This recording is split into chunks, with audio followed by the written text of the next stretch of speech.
Welcome to CSIS Online. The way we bring you events is changing, but we'll still present live analysis and award-winning digital media from our Dracopolis Ideas Lab. All on your time, live or on demand. This is CSIS Online. Good afternoon, or evening, or morning, depending on where you are. On behalf of the CSIS Commission on Strengthening America's Health Security, welcome to this public event. My name is Catherine Bliss, and I'm a senior fellow with the CSIS Global Health Policy Center. It's my pleasure today to host a conversation with Dr. Peter Hotez, Dean of the National School of Tropical Medicine and Professor of Pediatrics at Baylor College of Medicine in Houston, Texas, where he also co-directs the Texas Children's Center for Vaccine Development. Now, Peter is the author of numerous scholarly articles, as well as 4 books on such issues as neglected tropical diseases and the persistence of diseases of poverty within contexts of extreme wealth. He has also written a great deal on vaccines and vaccine confidence, including in the context of his own experience as a scientist, pediatrician, and autism dad. Peter's latest book, Preventing the Next Pandemic, Vaccine Diplomacy in a Time of Anti-Science, was published by Johns Hopkins University Press earlier this year. The analysis covers the period from the early years of the vaccine diplomacy as international collaborations on polio and smallpox vaccines got underway, to Peter's own experiences as a science envoy to the Middle East during the Barack Obama administration. Much of the text was finalized in 2019, but the theme of our current pandemic, the COVID-19 crisis, is woven throughout and merits an entire chapter toward the end of the book. Now, we're here today to talk about that book, to discuss prospects for science and vaccine diplomacy in the current situation, and to look ahead at what it might take for the global community to emerge from the COVID-19 crisis in a stronger position, better prepared for future pandemics. So before we get started, let me remind those of you in the audience that you do have a way to submit questions through the button on the event page on the CSIS page where you logged in. And we'll try to get those out as towards the end of the conversation today. So we'll bring those together and post some of those in the context of the meeting itself. So Peter, let's start with the book's title and subtitle, the subtitle, Vaccine Diplomacy in a Time of Anti-Science. How exactly do you define vaccine diplomacy? What is it? What is it not? And how is it related to or different from traditional science diplomacy?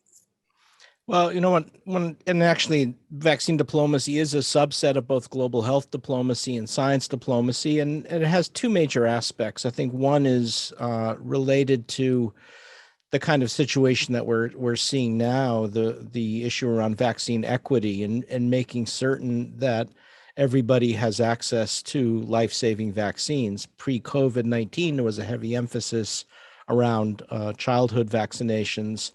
And, you know, one of the greatest victories in vaccine diplomacy was the creation of the Gavi Alliance, the Global Alliance for Vaccines and Immunization. Now we just call it Gavi, the Vaccine Alliance. That has been absolutely game-changing. And we now have abundant data that through that mechanism in Gavi and its partnership with WHO and UNICEF, we've seen dramatic declines, like the cat, by the way. It's very, very nice. We've seen dramatic declines in the number of kids dying across the world. This is I think one of the most untalked about public health victories that we need to have a greater discussion on. You know, at the start of the millennium, Catherine, 500,000 kids died every year of measles, and now less than 80,000 die every year of measles. And those numbers sort of go across the board for pertussis and tetanus and Haemophilus influenza type B and polio. And this has been one of the most game-changing initiatives that I've witnessed in my lifetime. You know, when I was a house officer in Boston in pediatrics in the late 80s, you know, I'd be admitting a child every couple of weeks with Haemophilus influenza meningitis, which was a devastating disease in terms of permanent neurologic injury, deafness, or even death, and then disappeared in the United States because of the vaccine. And now we've been able to carry that vaccine all over the world through the good work of Gavi and UN agencies and WHO and et cetera. So that is not to be underestimated. But there's another piece to this as well, and this, sometimes I call it vaccine science diplomacy to clarify it, and this is the one that's not as well developed and shaped, and that is the joint collaboration between scientists from different countries partnering together to develop a life-saving vaccine. And kind of the poster child of that is Albert Sabin, who got permission from the State Department in the 50s to send his polio strains to the Soviet Union, the USSR, at the height of the Cold War. And his counterpart there, Dr. Chumakov, began working on scaling up those polio virus strains. And actually, the first big test of the Sabin oral polio vaccine was done in the USSR in the late 1950s, early 1960s, tested on 10 million Soviet school children, shown to be safe and effective. And ultimately, this led to the widespread licensure and use of the oral polio vaccine that's leading to the elimination / eradication of polio. And then the U.S. cooperated with the Soviets again during the Cold War. During the 1960s, also a part of the Cold War, to scale up production of Dryvax, a freeze-dried smallpox vaccine that's also was used around the world and used to eradicate polio. It was more or less a Soviet refined vaccine that was led by D.A. Henderson, an American who was at the WHO. And so the point is, this is an incredibly powerful tool of an instrument of foreign policy that we have since failed to fully exploit. And I tried to resurrect that when I served as U.S. science envoy in the Obama administration. They gave me a tremendous opportunity to work with State Department and the White House Office of Science and Technology Policy to serve as kind of vaccine diplomacy diplomat for the Middle East and North Africa, to look at how we could build joint vaccine development between the U.S. and Saudi Arabia and Morocco and Tunisia. The idea being that two countries can put aside their ideologies to work together for a life-saving intervention like a vaccine. And a vaccine has more power in terms of saving lives than any other biomedical intervention that we know about. Let's turn to 2015 for a second. That year that you assumed your role as science envoy. You've talked about the importance of international collaboration around developing vaccines and how the distribution of vaccines also serves as a way of promoting international and global cooperation. But 2015 is a big year in the book, as in terms of your participation in a great deal of that work. But you also kind of point to it as an important year in terms of anti-vaccine sentiment and really this kind of growth or a new manifestation, I guess, of anti-science sentiment. And so, I wanted to ask you to talk a little bit about this idea of anti-science. Is that a new idea? Is it a newer manifestation? And what explains the growth of that thinking over the last few decades? And really, what happened in 2015 to make it more prominent, at least in the United States and particularly in the Texas context where you're so familiar, where you're based currently? Yeah, just before I answer that, I'll just say, 2015 was a watershed year in a bad way on a number of fronts. So all of those wonderful things I've just been talking about began to slowly unravel in 2015, and that's the premise of the book. Due to things like war and political collapse in the Arabian Peninsula with the ISIS occupation, or in Venezuela with what was going on with the socioeconomic collapse with the Maduro regime. And I identify about 7 or 8 areas of the world where all of those great gains since 2000 started to fray. And then in the United States, what happened in 2015 is the terrible anti-vaccine movement, which started in the early 2000s around fake links between vaccines and autism. And I spent huge amount of effort debunking that, because I have a daughter with autism and my youngest daughter, and I wrote a book called Vaccines Did Not Cause Rachel's Autism that made me kind of public enemy number one with the anti-vaccine groups. I think we were starting to make gains in debunking the fake autism links, but then they re-energized in a way that I would not have anticipated. They became a political movement. Starting in 2015, they attached themselves to the far right wing of the Republican Party, the Tea Party, here in Texas and in Oklahoma, and they started forming political action committees around this fake concept of health freedom, medical freedom, and it's been accelerating ever since. And now you're seeing it play out in a very scary way. It's now no longer just confined to far right fringe elements. Well, we know, for one, we have now the white nationalists have adopted the anti-vaccine movement as theirs. And so I've been actually this very good timing this whole week, the whole last week, I've been the victim of a very aggressive bullying campaign from white nationalist groups saying that they're going to hunt me down and all this kind of stuff. Again, under this banner of health freedom, medical freedom.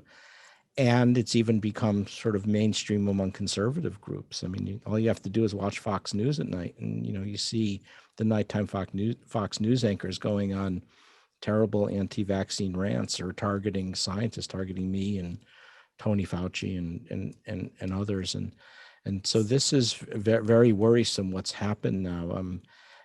And you're seeing it play out with COVID-19 vaccination rates. I mean, there is now a pretty clear-cut blue state, red state divide among our success in vaccinating against COVID-19. The top 10 states are the New England states, New York, New Jersey, California, New Mexico, all blue or bluish states. The bottom 10 states are all deep red states. They're the southern states, Georgia, Tennessee, Alabama, Louisiana, et cetera, and Wyoming and Idaho. And it differs by a lot. Up at the top, those blue states are 60% single dose vaccination, reaching 50% double dose, almost Israel numbers, and we know those Israel numbers are meaningful because that's when we start to slow transmission. And at the bottom, it's almost half that, or roughly half that. So in the deep red states. So my concern is this anti-vaccine movement. It's for real. It's not some theoretical construct. It means that we could have two COVID nations, one where we've halted transmission and the other in mostly blue or bluish states and those deep red states, we're going to have ongoing transmission. And I worry as we hit the summer, when we saw that surge last year, we might see something like it, maybe not as bad, but this is going to be a problem.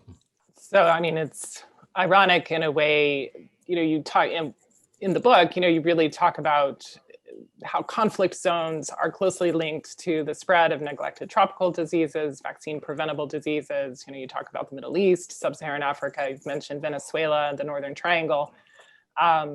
Here, you're talking about these attacks and, escalating conflict, here in the United States over the vaccine itself, the COVID-19 vaccine, but you also raise the point in the book that vaccines have been used as a bridge to peace from, certainly the work in Central America with the conflicts in the 1970s and 80s, onwards. And, we often talk about vaccine-preventable diseases and health security, but you're really talking about regional and global security and, not just that more narrow definition of health security. So, I guess I would ask you, which do you think comes first? Is it peace and then better health, or does better health foster peace? Or, what's that relationship when it comes to vaccines and conflict? Yeah, I think they're so intimately intertwined that that's really hard to separate it. And the same goes for poverty. Vaccine preventable diseases and neglected tropical diseases occur in the setting of poverty, but they also cause poverty. They make people too sick to go to work. They affect child development. They affect the health of girls and women, and those have poverty promoting features. And it's also destabilizing. And all you have to do is look at the devastation of COVID-19. Yes, it's a public health nightmare, but it's also destabilized the global economy and destabilized security as well. And I think that's we're going to have to be one of the lessons learned for COVID-19. We have to get global leaders like the G20 level interested in this problem and have them because I think in the past they would say, yeah, let the Minister of Health take care of it. And there's not been this recognition that things like anti-science and declines in vaccine coverage are as potent a threat to national security as, you name it, global terrorism or cyber attacks or even nuclear proliferation.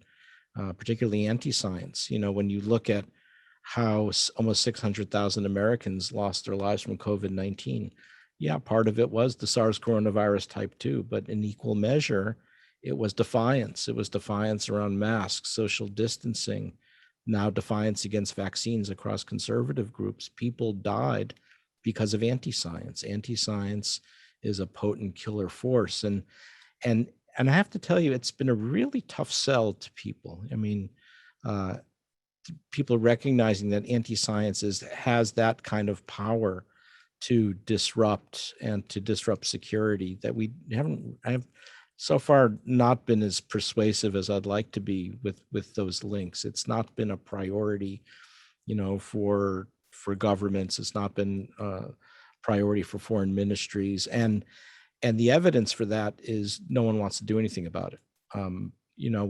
When you have these discussions, either at the national level, within the U.S. government agencies, or if you have that discussion at the level of the United Nations agencies, all you can get people to talk about is, we got to get the message out there. We got to amplify our message, and we're going to fine tune the message. I mean, I can't tell you how many Zoom calls I've been on in the last 14 months about how to amplify our message and reach people. And what I say in most of those calls is, look, this is great, you're doing this, and maybe it'll get you 30% of the way there. And then I find myself very isolated on that Zoom call, because I say, because unless you do something about the anti-vaccine, anti-science aggression, your message is a message in a bottle floating in the Atlantic Ocean. It's being drowned out. I mean, and we have the evidence to support it. We now know anti-vaccine groups, the Center for Countering Digital Hate has just found, I put a number to it, 58 million followers on the dozen or so lead anti-vaccine sites on social media and on the internet. 58 million. That's not small.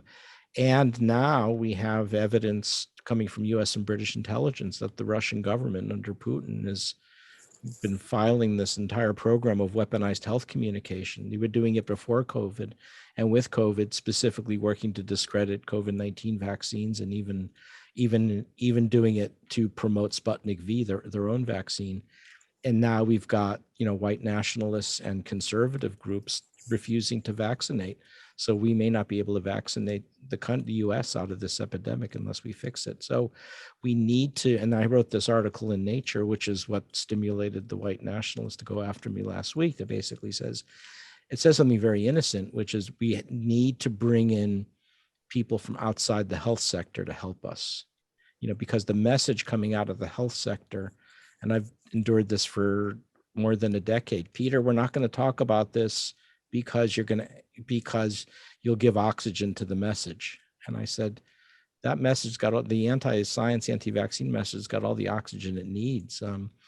We need to do something more aggressive. And that's been a tough sell, basically to say, let's talk to the people who know about cyber attacks, who know about nuclear proliferation, who know about global terrorism. There might be some tools there that we can use to fight this anti-science aggression, because I believe it's reached that same level. So, I mean, it sounds like you're talking about a number of different things, right? I mean, on the one hand, there's sort of a growing movement around a focus on personal liberties, and, then overlapping with that to some extent is... Well, that's how it started. But if you look at the three big buckets, so let's start with those personal liberties. So the first bucket is under health freedom, medical freedom. It attached onto conservative groups in order to re-energize far right-wing extremist groups. But now it's become mainstream across conservative groups in the Republican Party. It's no longer a fringe element. It is a major platform now, being against vaccines and anti-science. So that's bucket one. Bucket two are the committed anti-vaccine groups with 58 million followers. And three is the globalization now, with the involvement of the Russian government using anti-vaccine, anti-science messages in order to destabilize democracies. And so it's its own ecosystem, its own empire, confederacy now. And so you've talked about, the importance of bringing together people from different sectors. So public health, yes, cybersecurity, people who work with social media platforms and understand that kind of communications. And then at the same time, to really bring in this discussion about national security as well. I mean, what's the challenge with bringing all those different groups together? Is it that they just don't speak a common language? What can be done to facilitate greater integration and mobilization, around some of these anti-science and anti-vaccine narratives and discourses? Well, any of us who are professors who have tried to create interdisciplinary initiatives in the college or the university know it's very tough to get different disciplines to talk to one another, and there's not a lot of incentive to do it.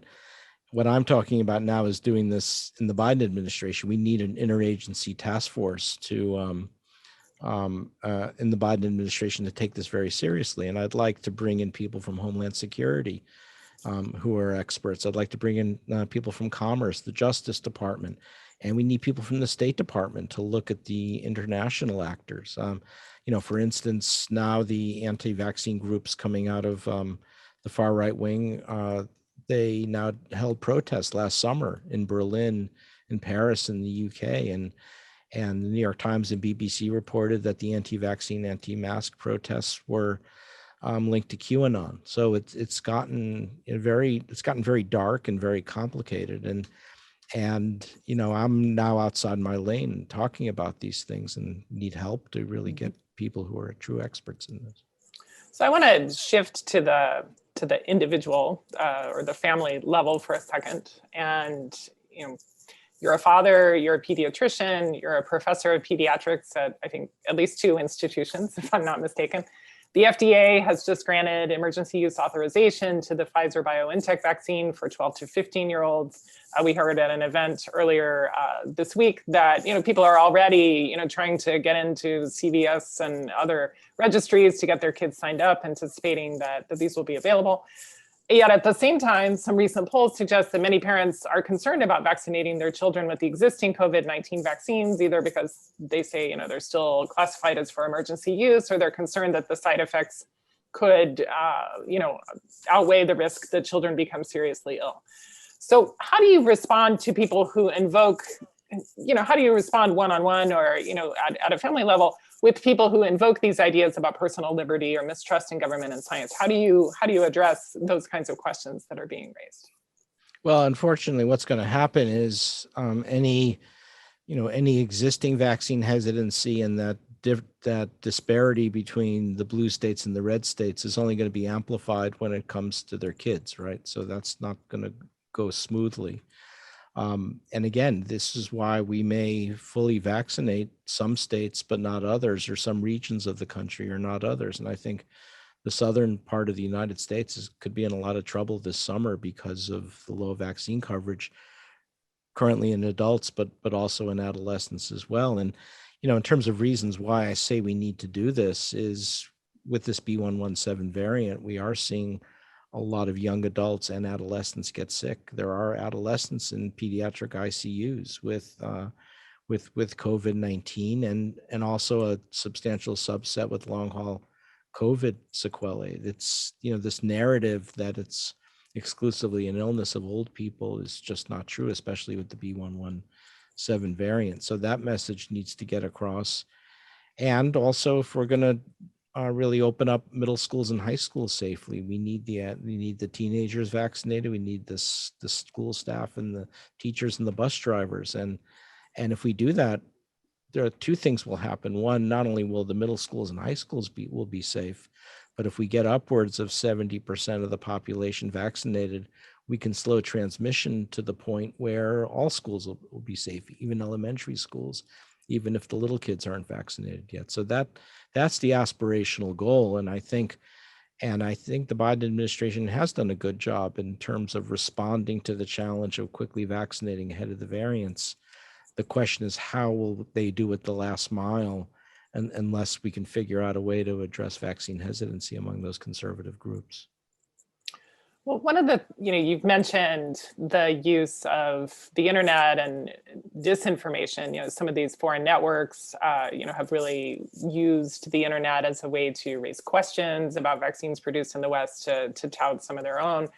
I think in your book, you mentioned that there's something like 500 different vaccine websites, and that the amplification of false information through social media and retail websites has been highly problematic. And, we know that the amplification, or the algorithmic, process of favoring texts or posts that get a high like or a high retweeting content, then amplifies them further. And there's been quite a bit the social media companies have already been thinking through and doing.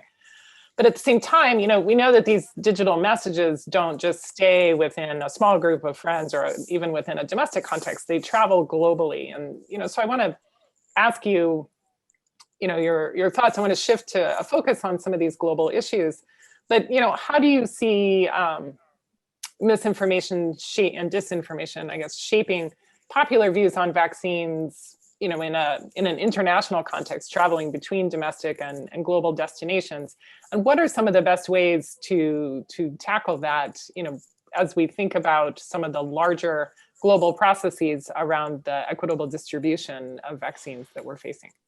Yeah, so the equitable distribution, we'll park that, because I hope we can talk about that, because that's a whole separate and very important issue that we're not addressing. But in terms of the role of anti-science in this, or anti-vaccine attitudes, well, we're seeing it. I mean, this idea that the anti-vaccine movement is walled off to the US or North America or to Europe is simply false. We are now seeing story after story of unused doses of the AstraZeneca vaccine or the J&J vaccine. Remember, if you're in a low and middle income country right now, you do not have access to mRNA vaccines.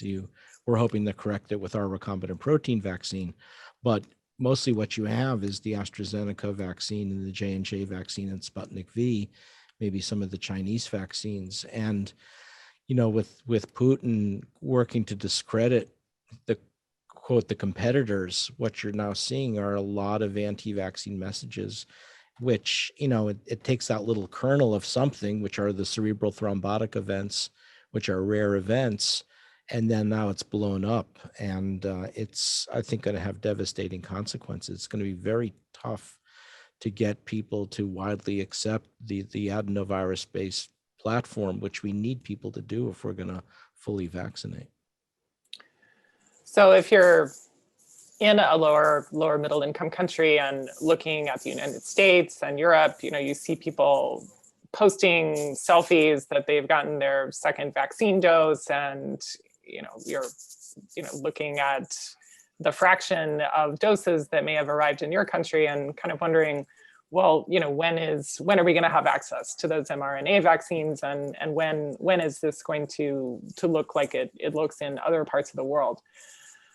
So, a year ago in April, the global community established the ACT Accelerator to facilitate cooperation on diagnostics, therapeutics, and vaccines. There's COVAX, and then of course the Advanced Market Commitment, which is for the 92 lower and lower middle income countries. We know that so far, I think, a quarter or so of the intended doses have actually reached their destinations, but they have reached their destinations, and so some of that is rolling out.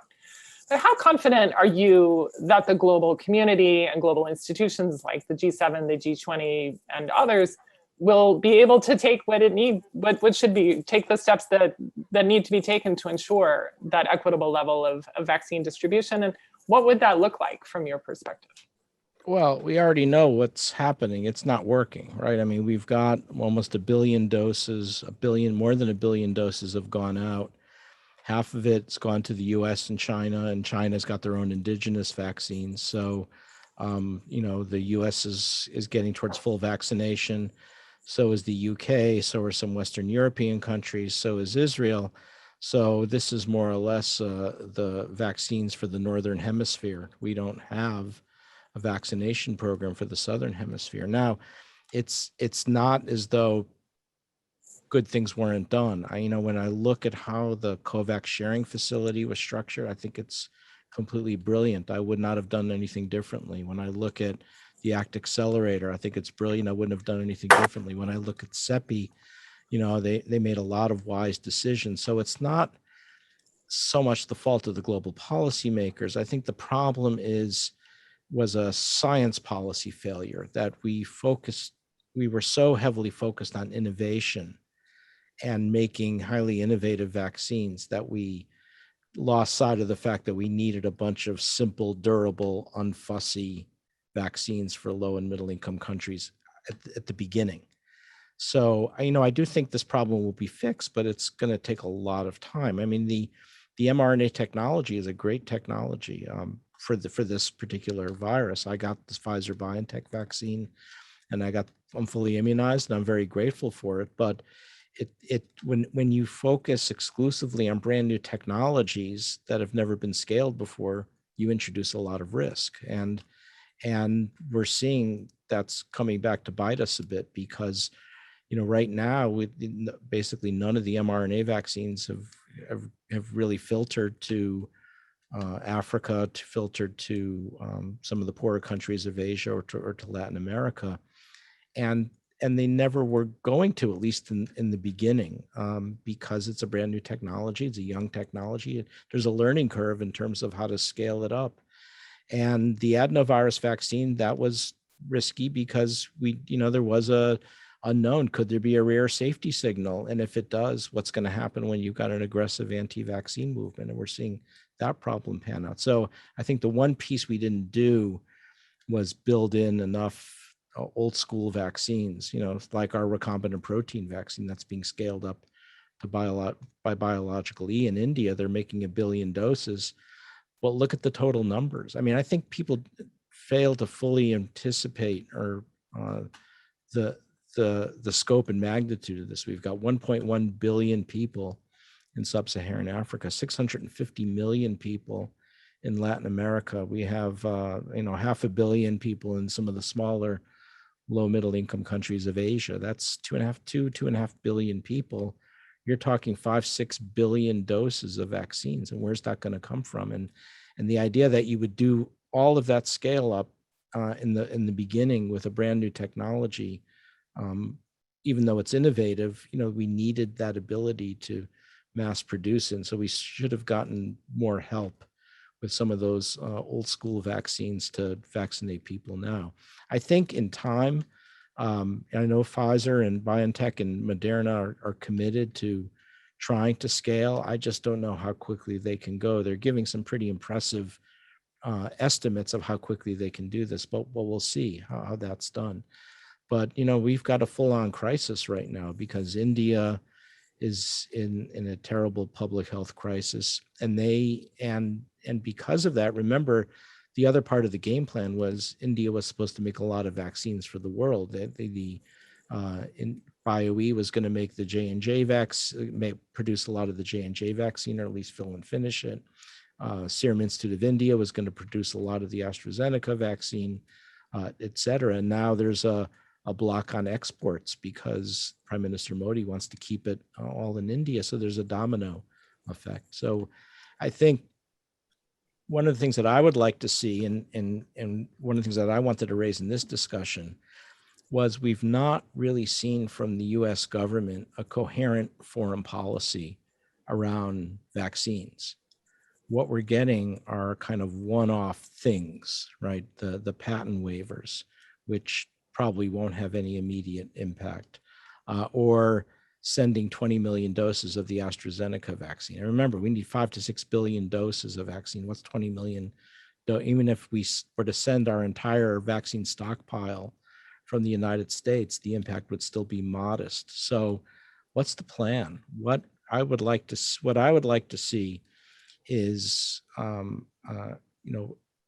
a statement, maybe coming from the Secretary of State, Secretary Blinken, or maybe coming from the White House, or some combination of that, an hour-long address on what's our foreign policy for vaccine diplomacy.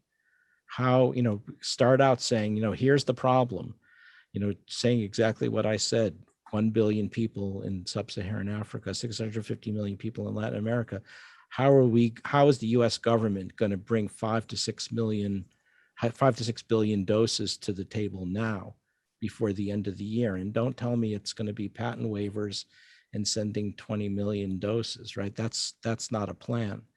And so what needs to be done is the US needs to articulate how they're going to now fund on support and work with international partners to scale up production of 6 billion doses of something, whether it's our vaccine or other vaccines, and make it a realistic plan. They need a full-on, serious 1 hour long foreign policy discussion around vaccines. And I think it could come from the State Department. And that's what we haven't seen before. We're just getting bits and pieces of things. And unfortunately, this is the way our US government has communicated public health too often, and it transcends administrations. They don't give you the full roadmap, just like, the loosening of restrictions around after you're vaccinated.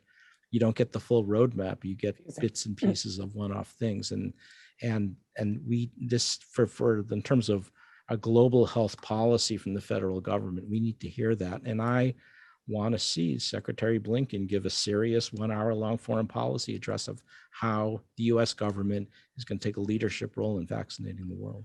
So, you've laid out. And not by 2024, I'm talking by the end of the year, that we have to do that. And it's in our own enlightened self-interest, because, in terms of our international businesses and our own economy, I mean, what good is it if we've fully vaccinated the US, Canada, the UK, some Western European countries, and Israel? We have international businesses that work in Africa and Latin America and the Middle East and Asia, and we can't do that right now until we fix this. So I know we've had some questions come in from the audience, so I want to take time to get to those. But I do want to follow up on this point a bit, about the role of the State Department and diplomacy and the articulation of a clear foreign policy approach, not just around waivers or dose sharing and financing, all of which have been done, but really a comprehensive approach for moving greater production and access to vaccines forward.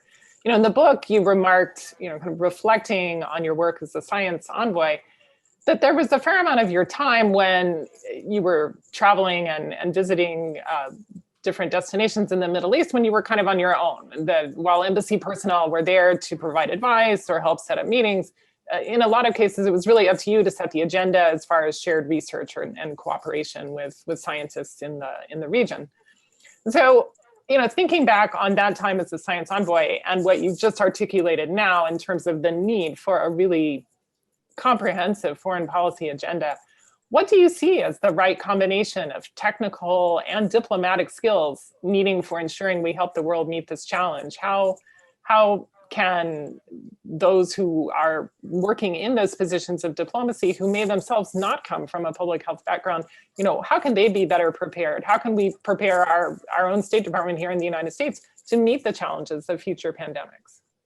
Yeah, no, I think it's a great question. I think, one of the things that I found from my time, first of all, I love working with the State Department. I think the American people don't adequately associate what heroes we have in our embassies and working in Foggy Bottom in the State Department. And that's why I dedicated the book to the State Department and my colleagues in the White House Office of Science and Technology Policy, which is so important.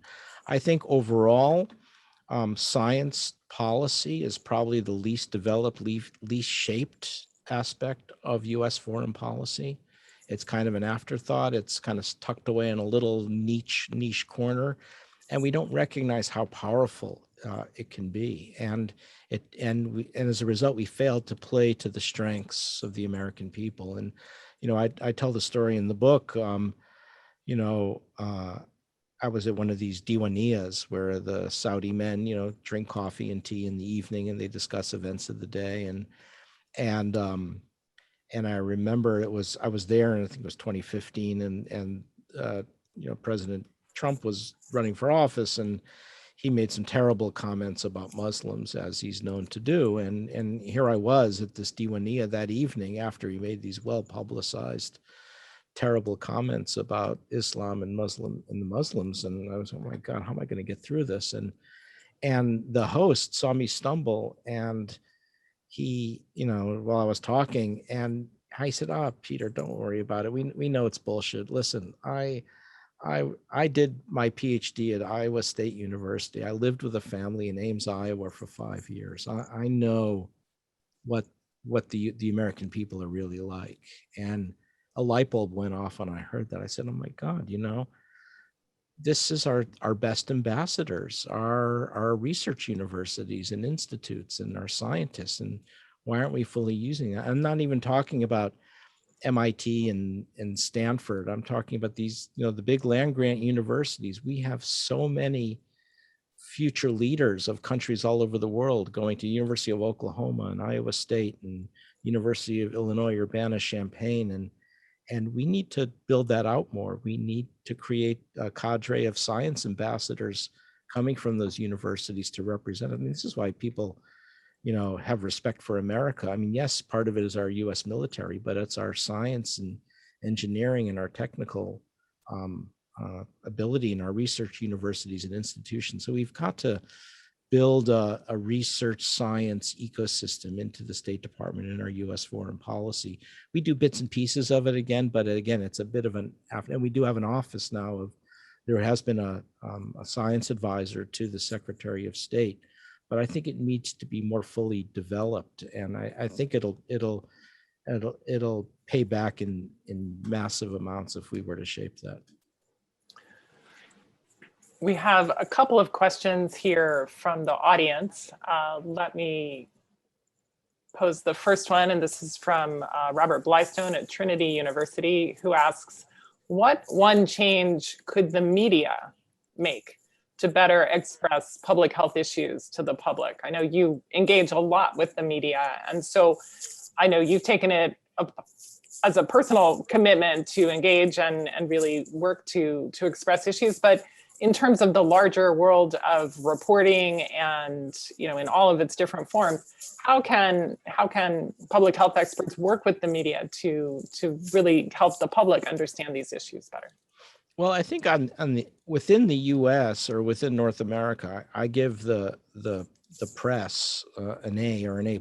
I mean, I can't tell you how, being on calls with journalists all day or a good part of my day when I'm not in meetings lab meetings about our vaccine or going on CNN or MSNBC, I can't tell you how impressed I've been on journalists who are not trained in science, working hard to get it right and spending time to learn the science. And so what you had was this kind of mosaic of people like myself talking on the cable news networks and doing podcasts, and the journalists really working hard to try to understand the science. And I think, when the story of the COVID-19 pandemic is written, at least on the US side, I think you'll see this very committed group of both scientists and journalists working together to educate the public.